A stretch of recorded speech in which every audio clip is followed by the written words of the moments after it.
It's just How's my sleeping. suit? Perfect. Phenomenal. I've lost a lot of weight in the last little while due to circumstance rather than design. And a big benefit is that this 30-year-old suit fits again.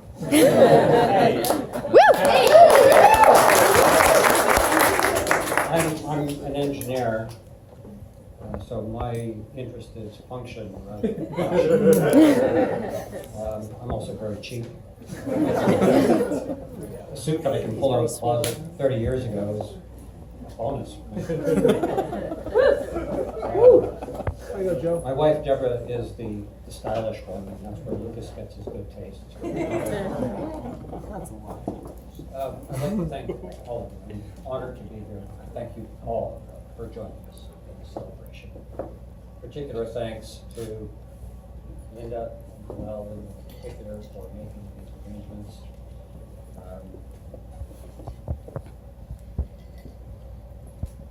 My sister Lily and husband Nick, my brother-in-law, came in from Vancouver. And this is a special occasion. Their son, Aaron and Lucas, were born almost simultaneously on opposite sides of the world. We met perhaps twice a year, and there was just an exceptional bond between them, like twins. And they met pretty much every year after that, and the bond was very, very strong. Sadly, Aaron passed away several years ago, just as Lucas was starting law school. And at that point, when Lucas learned about it, he dedicated his law degree to Aaron. And he's going to actually do something with himself. Aaron's dream was to be a criminal lawyer. And ironically, lo and behold, Lucas is a criminal lawyer. He's living Aaron's dream. Thank Lily for being here today.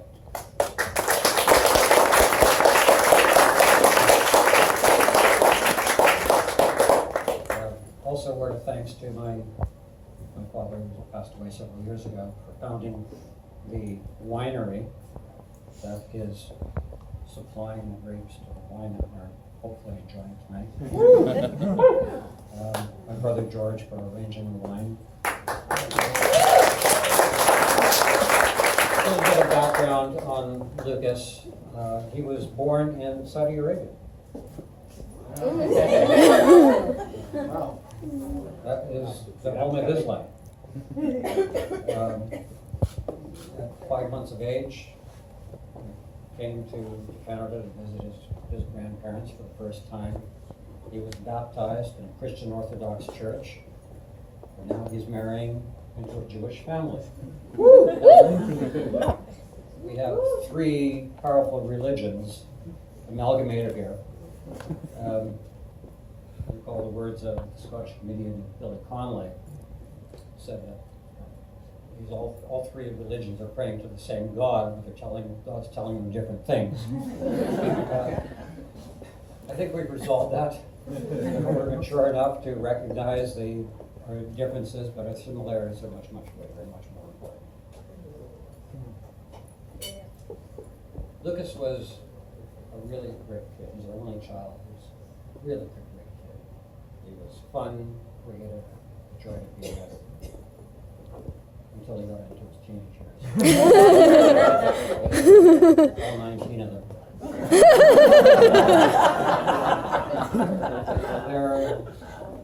Ray pointed out there seems to be a strong correlation to hair.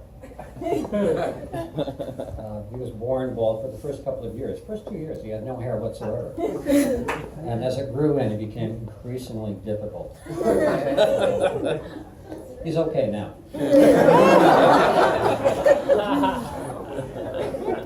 As a child, he displayed maturity well beyond his years. The first 5 years of his life, he lived in Asia. And he grew up in a completely different environment, people speaking different languages, they look different cultures. Except that it had no difficulties with it whatsoever. It was really upon the return to Canada where we moved into a small town, less than 20,000 people. It was pretty homogeneous, white. And that was his first perception of xenophobia. And he didn't like it.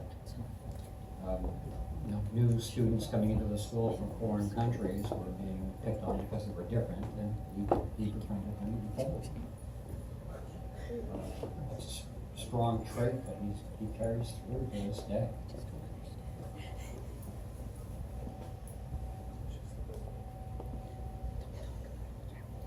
He had also an extremely strong interest in his grandparents' background. He came from Eastern Europe, Poland, and Ukraine.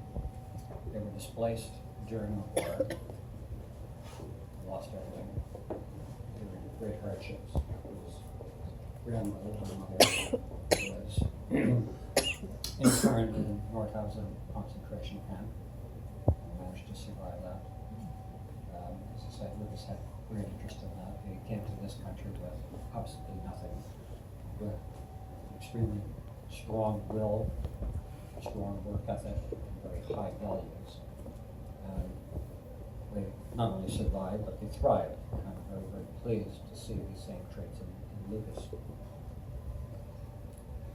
He was always remarkable, always had a remarkable sense of right and wrong. We recall quite an amusing incident. He was about 3 years of age. This was when we were living in Hong Kong. And he and his little friends were playing pirates. And Joe Lucas saying that pirates rob and steal and plunder. Lucas says, no, that's wrong. I want to be a good guy pirate. No. Several years later, playing ball in the schoolyard, the ball was up on the roof, on top of the school roof.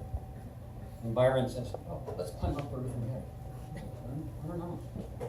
Better ask my mom. Third story in high school, we heard about this last night. Those of you that were at dinner last night about the Lion. Lucas captained the senior football team, and we're watching the junior football team play in the final at Iverwood Stadium in Hamilton. Large stadium, big crowd, not only parents on both sides, but all the teachers, principals, the school superintendent, and the mascot for the other team, dressed up in a lion outfit, is making inappropriate gestures, shall we say, behind the back of the cheerleaders. Lucas goes and defends her honor, jumps into the field, tackles the lion, faces a 5-day suspension, which he had no difficulty with, right? This is the price that you pay for doing the right thing.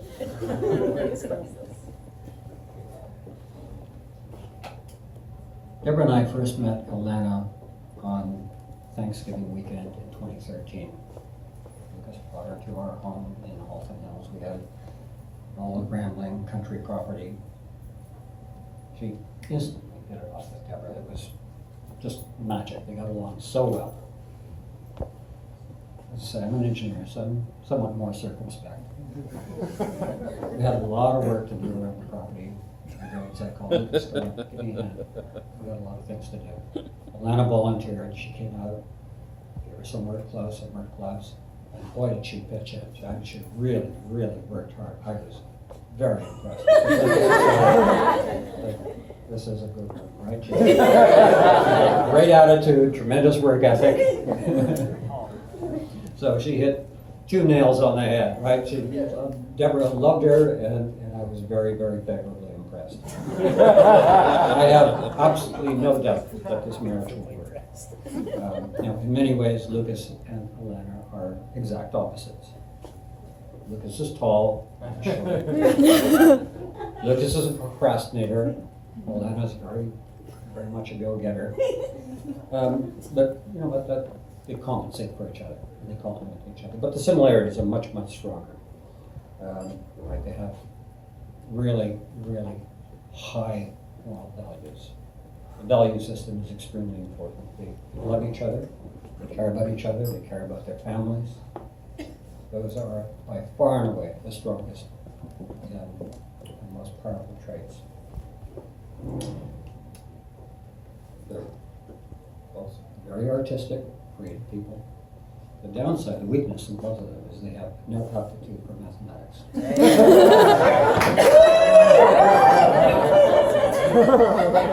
But I think they can overcome that. I'd like to all of you to join me in wishing them a very, very happy marriage, a very happy lifetime, and most importantly, good health. Na zdrowie, l'chaim.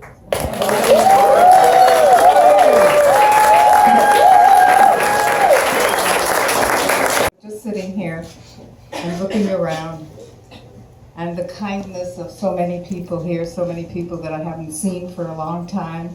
Linda's friends, actually, who gave me such a warm welcome.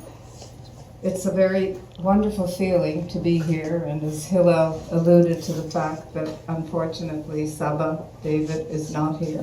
How well we remember coming just minutes before you were born, Alana, in Ottawa, and seeing this little baby, our first granddaughter, grandchild. And now that little girl is getting married. And the family being so close and the children loving each other, how lucky I am to have my children and my wonderful, wonderful, I don't know, I guess that's the only word you use is in-law children, like Linda and Debbie and Bruce. Life has been good. And I look at the two of you and I hope for you a long, peaceful, happy, wonderful marriage to continue, and that all of us here today will have much nachas.